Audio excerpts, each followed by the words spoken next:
गौना। आज 20 सालों बाद रमेश अपनी दुल्हन नैना के साथ अपने गांव के अपने पुराने घर आता है। सभी लोग बहुत खुश थे। रूपा भी अपनी बहू का स्वागत करने में लगी थी। पर ये क्या, रूपा जैसे ही अपनी बहू की आरती उतारने जाती है, अचानक से तेज हवाएं चलने लगती है। घर की लाइट चली जाती है और आरती का थाल का दीपक बुझ जाता है। माँ, ये सब क्या हो रहा है? अचानक से ये मौसम कैसे बदल गया? अरे बेटा, ये गांव है। गांव में अक्सर ऐसा ही होता है। किसी भी वक्त मौसम बदल जाता है और कभी भी लाइट चली जाती है। दीपाली बेटा, किचन से मोमबत्तियां तो ले आ। रूपा के कहने पर दीपाली किचन में मोमबत्ती लेने जाती है। लाइट ना होने की वजह से घर में काफी अंधेरा था, इसलिए दीपाली अपने फोन का टॉर्च ऑन करती है और टॉर्च ऑन करते ही उसे महसूस होता है जैसे कोई उसके सामने से गुजरा हो। मुझे ऐसा क्यों महसूस हुआ कि मैंने अभी यहाँ किसी को देखा? क्या सच में यहाँ कोई था या ये सिर्फ मेरा वहम था? अरे दीपाली बेटा, मिले कि नहीं मोमबत्ती? हाँ माँ, बस अभी लाती हूँ। दीपाली सारी बातों को भूलकर मोमबत्ती जलाती है और जैसे ही मोमबत्ती लेकर वापस बाहर जाने के लिए पीछे मुड़ती है तो उसके सामने एक 10 साल की छोटी बच्ची खड़ी होती है। उस बच्ची की एक झलक देखते ही दीपाली डर जाती है और जोर जोर से चिल्लाने लगती है। तभी अचानक से लाइट आ जाती है। दीपाली की आवाज सुनकर शंकर और छोटा भाई पवन उसके पास पहुंचते हैं। क्या हुआ दीपावली बेटा? पापा, मैंने किसी को देखा। दीदी यहाँ पर कोई नहीं है। अंधेरे में वहम हुआ होगा आपको। अब चलो, दरवाजे पर भैया भाभी कब से खड़े हैं। दीपाली भी इसे अपना एक वहम समझकर सबके साथ बाहर चली जाती है, जहां वो लोग अपनी भाभी का स्वागत करते हैं। नैना अपने पैरों से कलश को गिराकर थाल में पैर रखती है और घर के अंदर जाती है। सब घर के अंदर चले जाते हैं। भाभी, मैं आपकी ननद नहीं, आपकी छोटी बहन और फ्रेंड की तरह हूँ। इसलिए कभी भी आपको ये लगे कि भैया आपको सता रहे हैं तो आप उनकी शिकायत मुझसे कर देना। भाभी भैया की शिकायत करे या ना करे, पर मुझसे और माँ से तेरी शिकायत जरूर करेगी। सभी आपस में बैठकर हंसी मजाक कर रहे थे। नैना भी घूंघट की अपने बिस्तर पर बैठी थी। वो सब आपस में बात कर ही रहे होते हैं कि तभी उन्हें एक अजीब डरावनी आवाज सुनाई देती है और कमरे की खिड़की अपने आप ही खुल जाती है। मुझे इसीलिए गांव पसंद नहीं। गांव में ऐसी ही डरावनी आवाजें आती हैं। मैंने तो सुना है गांव में बहुत सारे भूत भी होते हैं और इस मौसम को पता नहीं क्या हो रहा है। मुझे तो बहुत डर लग रहा है। मैं तो अपने कमरे में जा रही हूँ सोने। बाय भाभी, हम कल बात करेंगे। अब सब अपने कमरे में सोने चले जाते हैं। नैना अपने कमरे में बिल्कुल अकेली थी। कुछ देर बाद रमेश अपने कमरे में आता है और देखता है कि नैना खिड़की के पास खड़ी होकर बाहर की ओर एक टक नजरें लगाकर देख रही थी। क्या हुआ नैना, बाहर क्या देख रही हो? मैं बाहर का मौसम देख रही हूँ रमेश जी। इस मौसम को देखकर ऐसा लग रहा है जैसे आज कोई अपना बदला लेने के लिए आया है। तुम क्या बोल रही हो? मेरी कुछ समझ में नहीं आ रहा। और वैसे भी रात काफी हो चुकी है, अब हमें भी सो जाना चाहिए। चलो। इतना बोलकर रमेश सोने के लिए बिस्तर पर लेट जाता है, पर नैना अब भी खिड़की के पास ही खड़ी होती है। रमेश के सो जाने के बाद नैना अपनी सास के कमरे में जाती है और अपनी सास के पास बैठकर रोने लगती है, जिसे सुन सास की नींद खुल जाती है। बहू, अरे क्या हुआ बहू? तू इतनी रात को यहाँ मेरे कमरे में बैठकर रो क्यों रही है? मम्मी जी, आपने मुझे क्यों नहीं अपनाया? आपको पता है, आपकी वजह से मुझे और मेरे परिवार वालों को गांव वालों के कितने ताने सुनने पड़े। तू मेरी बहू नहीं है? कौन है तू? मम्मी जी, मैं आप ही की बहू हूँ। आपने मुझे अब भी नहीं पहचाना? इतना बोलते ही नैना की आंखें लाल हो जाती हैं। वो जोर जोर से हंसने लगती है। मौसम का रुख बदल जाता है। कमरे की खिड़कियां और दरवाजे अपने आप ही खुलने और बंद होने लगते हैं। देखते ही देखते नैना हवा में उड़ने लगती है और वो अपनी आंखों के इशारे से अपनी सास को भी हवा में लटका देती है। तेरी वजह से मुझे और मेरे घर वालों को ताने सुनने पड़े। तूने जो पाप किया है, तुझे उस पाप की सजा मिलेगी और अब तेरी इस गलती की सजा तेरा पूरा परिवार भुगतेगा। इस तरह से नैना बड़ी ही बेरहमी से अपनी सास को मार डालती है और आराम से अपने कमरे में जाकर सो जाती है। अगली सुबह जब घर वालों को कमरे में रूपा की लाश मिलती है तो उन लोगों के पैरों तले जमीन खिसक जाती है। कल तक माँ बिल्कुल ठीक थी, फिर अचानक ऐसा क्या हुआ रात को कि माँ हम सबको छोड़कर चली गई। सारी गलती मेरी है। बेटे की शादी की खुशी में मैं ही रात को घर वापस नहीं आया और चला गया अपने गांव के दोस्तों से मिलने। अगर रात को मैं अपनी रूपा के साथ होता तो शायद आज वो हमें छोड़कर न जाती। घर में शोक का माहौल पसर गया था, पर नैना को इस बात से कोई फर्क नहीं पड़ रहा था और ये बात कहीं ना कहीं पवन को भी समझ में आ रही थी। अब ऐसे ही कुछ दिन बीतते हैं और 1 महीने के अंदर ही अंदर शंकर की भी मौत हो जाती है। पहले माँ छोड़कर चली गई और अब पिताजी। क्या हो गया है हमारे घर को? पता नहीं किसकी नजर लग गई है। भैया ये घर सही नहीं है। हम जब से इस घर में आए हैं कुछ न कुछ बुरा ही हो रहा है। हमें यहाँ से वापस शहर चले जाना चाहिए। जहाँ रमेश, दीपाली और पवन का रो रो कर बुरा हाल था, वहीं नैना अपने कमरे में बैठी आराम से मेकअप कर रही थी। दीदी मुझे तुमसे कुछ बात करनी है। मुझे लगता है कि इन सब के पीछे भाभी का हाथ है। पवन तू ये सब क्या कह रहा है? तू होश में तो है ना? अगर भैया भाभी ने तेरी ये बकवास बात सुन ली तो उनके दिल पर क्या गुजरेगी? तू भाभी पर इतना बड़ा इल्जाम कैसे लगा सकता है? दीदी आप खुद ही देख लो ना, हम जब से इस घर में आए हैं सब कुछ बदल गया है। शादी से पहले नैना भाभी ऐसी बिल्कुल नहीं थी, पर अब वो किसी से बात नहीं करती, ज्यादातर अकेले अपने कमरे में ही रहती है और कभी उनसे बात करो भी तो न जाने कैसी अजीबोगरीब तरह की बातें करने लगती हैं। तू पागल हो गया है? आप समझती क्यों नहीं है दीदी? देखो ना, हमारे घर में मौत का सिलसिला शुरू हो गया है, पर भाभी को कोई फर्क नहीं पड़ रहा। वो अभी भी मेकअप कर रही हैं, आराम से खाना खा रही हैं। और दीदी आपको पता है, जिस रात माँ की मौत हुई थी ना, उस रात मैंने भाभी को माँ के कमरे में जाते हुए देखा था।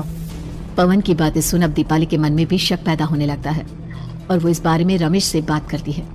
रात को सब साथ में बैठकर खाना खा रहे थे, तभी कौन हो तुम और तुम ये सब क्यों कर रही हो? क्यों सबकी जान ले रही हो? रमेश जी ये आप क्या कह रहे हैं? मैं भला मम्मी जी पापा जी की जान क्यों लूंगी? मैंने कब कहा कि तुमने माँ पापा की जान ली? नैना तुम तो मेरी पत्नी हो, तुम थोड़ी किसी को मारोगी। नैना तुम नैना ही हो ना? रमेश की ये बात सुनते ही नैना खाना छोड़कर गुस्से में सबको देखने लगती है। नैना की गुस्से भरी आंख को देखकर तीनों भाई बहन डर जाते हैं। तभी नैना जोर जोर से हंसने लगती है। मैं तो हूँ आपकी पत्नी गौरी। गौरी का नाम सुनते ही रमेश के होश उड़ जाते हैं। आखिर कौन है ये गौरी? क्या है इस घर और घर वालों का राज? हमारे दोनों बच्चे एक साथ कितने अच्छे लग रहे हैं ना? हाँ, कितने अच्छे दोस्त हैं दोनों। बस बड़े होने के बाद भी इनकी ये दोस्ती बनी रहे तो बच्चे कितने खुश रहेंगे। मैं क्या सोच रहा था कि क्यों ना हम अपनी दोस्ती को रिश्तेदारी में बदल दें। मैं अपने बेटे रमेश की शादी तेरी बेटी गौरी से करना चाहता हूँ। इस तरह हमारे बच्चे भी हमेशा साथ रहेंगे और हमारी दोस्ती भी रिश्तेदारी में बदल जाएगी। शंकर की इस बात से उसके दोस्त को बहुत अच्छा लगता है और वो अपनी बेटी की शादी रमेश से करवाने के लिए तैयार हो जाता है। बहुत जल्द दोनों परिवार मिलकर बचपन में ही रमेश और गौरी की शादी करा देते हैं। अरे शंकर, अपने बच्चों की शादी करवा कर हमने अपनी दोस्ती को रिश्तेदारी में बदल तो लिया, पर मैं चाहता हूँ कि अपनी गौरी का गौना 2 साल बाद करूँ ताकि वो थोड़ी समझदार हो जाए। अरे हाँ हाँ दोस्त, बिल्कुल, हमें कोई दिक्कत नहीं है। इसी तरह समय बीतने लगता है। समय के साथ शंकर का कारोबार तरक्की पकड़ लेता है और 2 साल बाद शंकर अपने पूरे परिवार के साथ शहर में शिफ्ट होने की तैयारी कर लेता है। जब यह खबर उसके दोस्त को पता चलती है तो वो शंकर से बात करने उसके घर जाता है।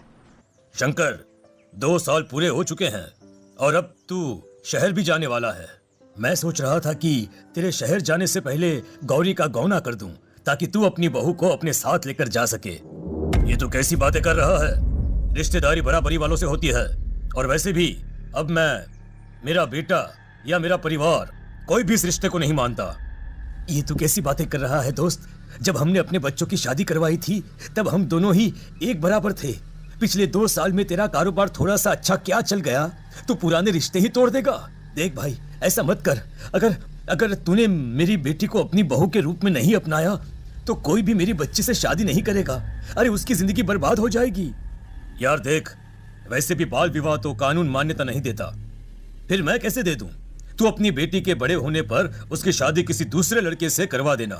वैसे भी तब तक ना उसे और ना ही गांव वालों को ये बात याद रहेगी। मेरे बेटे को बख्श दे मेरे भाई। इस तरह से शंकर अपने दोस्त के परिवार और गौरी को गांव वालों के ताने सुनने और जिल्लत से भरी जिंदगी जीने के लिए छोड़ अपने परिवार वालों के साथ शहर चला जाता है। अरे इनकी गोरी में ही कोई दोष होगा, तभी तो लड़के वालों ने इनकी बेटी को अपनी बहू के रूप में नहीं अपनाया और उसको यहाँ छोड़कर शहर चले गए। अब कौन थामेगा इस लड़की का हाथ? अरे पता नहीं कैसा आदमी है जो गांव वालों के इतने ताने सुनकर भी सर उठाकर गांव में चल रहा है। अरे अगर मेरी बेटी के साथ ऐसा हुआ होता ना तो मैं तो शर्म के मारे मर ही जाता। हाँ, दिन रात लोगों की नजरों में अपने लिए ग्रहण देख और सबके ताने सुन सुन अब गौरी के पिता हिम्मत हारने लगते हैं और एक रात गौरी के माता पिता खुदकुशी कर लेते हैं। ये सदमा गौरी भी सहन नहीं कर पाती और उसकी भी मृत्यु हो जाती है। तुम्हारे परिवार की वजह से हम लोगों ने अपनी इज्जत और जान गंवाई। इसका बदला तो तुम्हें चुकाना पड़ेगा, वो भी अपनी जान देकर। हंसते हुए अब नैना हवा में उड़ने लगती है। नैना अब पूरी तरह से बदल चुकी थी। गौरी की आत्मा उसके शरीर पर हावी हो चुकी थी। उसकी आंखें सफेद, पैर उल्टे, चेहरा काला और बाल बिखर गए थे। अब गौरी अपनी शैतानी शक्तियों से घर के हर कोने को अपने काबू में कर लेती है और सीधी दीवार पर जाकर चिपक जाती है। मुझे अपना बदला चाहिए। बदला लूंगी मैं तुम सबको खत्म कर दूंगी। गौरी इतनी तेज चिल्ला रही होती है कि उसकी आवाज से घर के सारे कांच टूट जाते हैं। सामान इधर उधर गिरने लगता है और ये सब देखकर तीनों भाई बहन के होश उड़ जाते हैं। बचाओ, भागो, भागो। उन तीनों को अपनी जान बचाने के लिए यहाँ से वहां भागता देख गौरी जोर जोर से हंसने लगती है। तभी दीपाली घर से बाहर निकलने लगती है, जिसे देख गौरी गुस्से में अपनी शक्तियों से तुरंत घर का दरवाजा बंद कर दीपाली को हवा में उड़ा देती है। बाहर भागेगी, मुझसे बचकर भागना चाहती है, कोई नहीं बचेगा, आज तुम सब मरने वाले हो। अचानक घर में भूतिया आवाजें गूंजने लगती है, तेज हवाएं चलने लगती हैं, सोफा, टेबल, कुर्सी सब हवा में उड़ने लगता है। ये सब देखकर रमेश, दीपाली और पवन की रूह कांप जाती है। घर में ये सब होते हुए और अपनी बहन को हवा में उड़ते हुए देख रमेश और पवन को भी समझ में नहीं आ रहा था कि वो क्या करे, कैसे अपनी जान बचाए।